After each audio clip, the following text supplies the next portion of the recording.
আমি আপনাদেরকে একটা দৃশ্য কল্পনা করতে বলবো। আমি নিজেও এটা থেকে উপকৃত হয়েছি, যে আমার শিক্ষক ডক্টর আব্দুস সামি একটা দার্সে বলেছিলেন। ডক্টর ইসরারও এটা নিয়ে বিস্তারিত আলোচনা করেছেন। আমার কাছে এটা খুবই উপকারী মনে হয়েছে।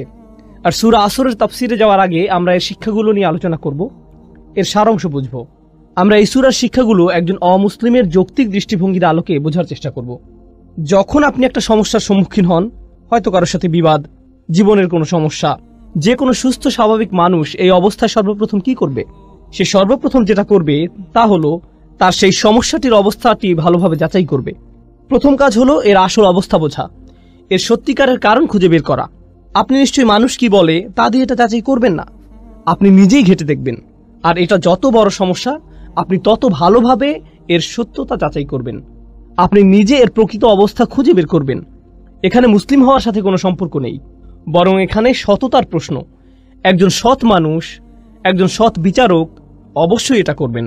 ধরুন আপনার পরিবারে কোনো বিষয় ঝগড়া লেগেছে, আপনার পরিবারের কিছু সদস্য কোনো বিষয়ে ঝগড়া করছে, আর তারা বিষয়টি আপনার সামনে উপস্থাপন করলো। অসৎভাবে আপনি কি করলেন? আপনি হয়তো আপনার একজন কাজিনকে পছন্দ করেন না, আপনি অন্যজনকে পছন্দ করেন। আপনি যাকে পছন্দ করেন না তার বিরুদ্ধে আপনার রায় দিয়ে দিলেন, ঠিক? কিন্তু সত্যিকারের সততা বা ন্যায় বিচার কি? সেটা হলো আপনি প্রথমে ঘটনার প্রকৃত অবস্থা যাচাই করবেন।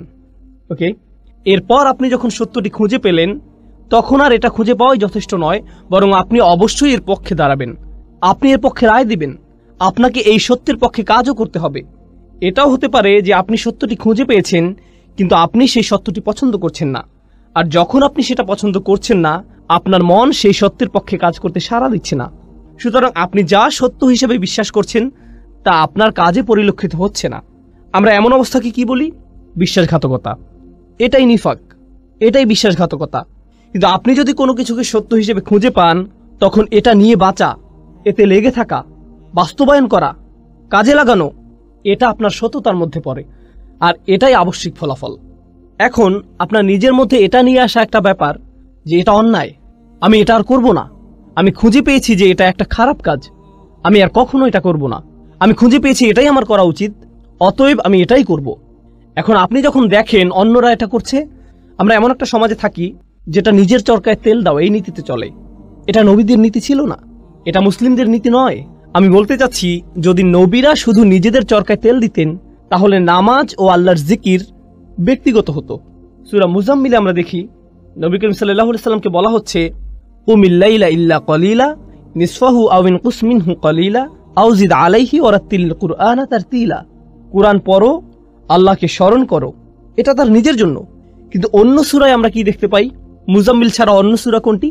মুদ্দাসসির। ইয়া আইয়ুহাল মুদ্দাসসির কুম ফাআনযির ওয়া রাব্বাকা ফাকাব্বির। ওঠো, যাও, সতর্ক করো। কাকে সতর্ক করো? অন্যদেরকে। তাদের বলো যে তারা যা করছে তা ভুল। এখন আপনি যদি আপনার সামনে কোনো কিছুকে ভুল হিসেবে জানেন আর আপনার সামনে তা হয়ে থাকে, মানুষ হিসেবে আপনি এটা মানতে পারবেন না। আপনি বলবেন তোমাদের এটা করা উচিত নয়। আপনাদেরকে একটা বাস্তব উদাহরণ দেই। ধরুন আপনি জানেন অন্যদের মাল সম্পদ নষ্ট করা ভালো নয়, এগুলো মানুষের হক, মানুষের মাল সম্পদের ক্ষতি করা অনুচিত। আপনি হয়তো রাস্তা দিয়ে যাচ্ছেন, কিছু বাচ্চা রাস্তায় ক্রিকেট খেলছে, আপনি দেখছেন ওরা খুব জোরে বল করছে, আর এটা গিয়ে অন্যের গাড়িতে লাগলো। এখন আপনি নীতিটা জানেন, নীতিটা হলো তাদের এটা করা উচিত নয়। আপনি নিজে এটা করছেন না, সুতরাং আপনি নিজে কোনো খারাপ কাজ করছেন না, আপনি অপরাধী নন, ঠিক আছে। কিন্তু সেটা কি যথেষ্ট? আপনি দেখে হেঁটে যাবেন, নাকি আপনার মাথায় আসবে যে আমার এদেরকে বলা উচিত যে এই কাজটি ঠিক নয়, আমি তাদেরকে বলি যে তাদের অন্যদের ক্ষতি করার কোনো অধিকার নেই, আমার ন্যায়ের পক্ষে দাঁড়ানো উচিত। যখন আপনি ন্যায়ের পক্ষে দাঁড়াতে চাইবেন, তখন আপনার মাথায় অন্য চিন্তা আসবে যা আপনাকে ন্যায়ের পক্ষে দাঁড়াতে দিবে না। আপনার মাথায় কি আসবে? এরা সবাই মিলে আমাকে পেটাতে পারে, আমাকেই বল বানিয়ে খেলতে পারে, তাই না? গাড়ি ভাঙার বদলে আমাকেই ভেঙে দিবে, অতএব আমার মুখ বন্ধ রাখা উচিত। আমি জানি যে এটা খারাপ, আমি নিজে এটা করব না, কিন্তু আমার এই সাহস নেই যে আমি এদেরকে থামতে বলবো।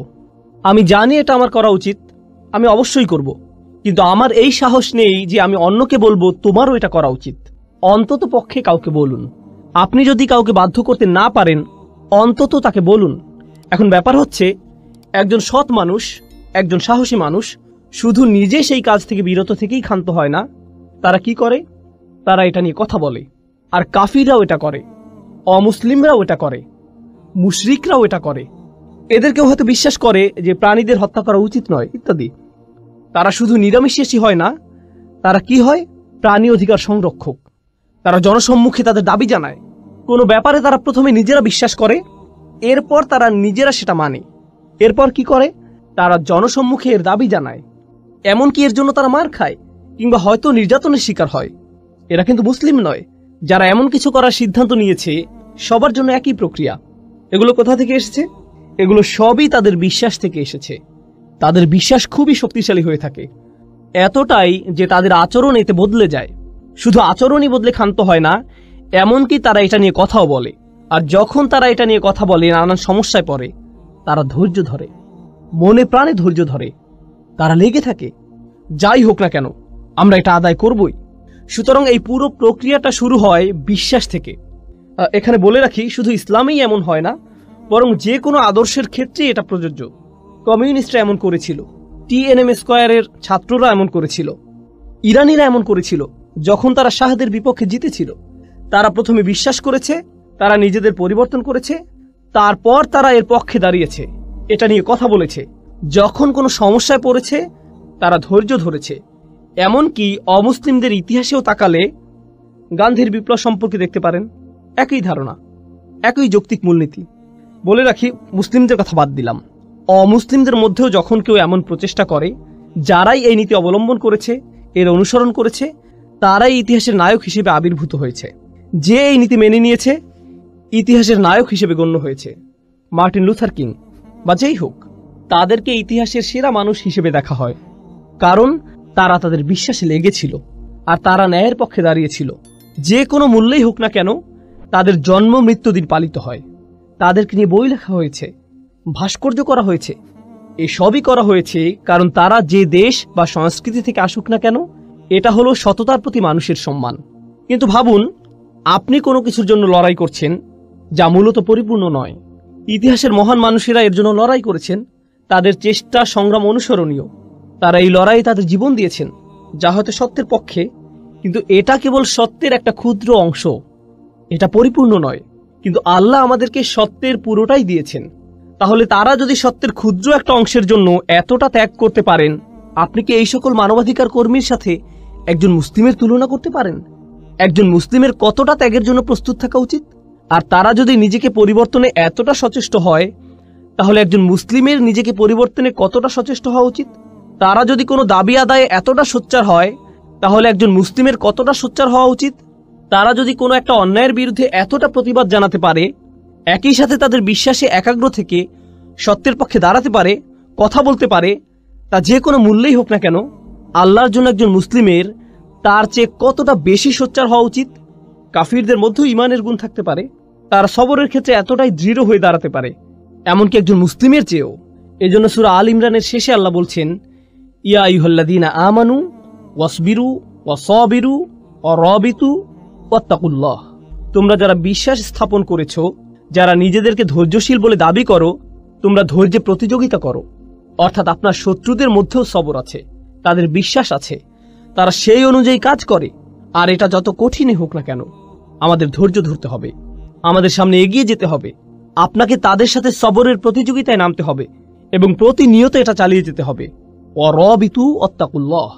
আর আপনার এমন কিছু আছে যা তাদের নেই। আপনার তাকওয়া আপনাকে শক্তি দেবে, তাদের তাকওয়া নেই, এটা তাদের শক্তি যোগাবে না। আপনি সবরের এই প্রতিযোগিতায় তাদেরকে হারাতে পারবেন। সুবহানাল্লাহ।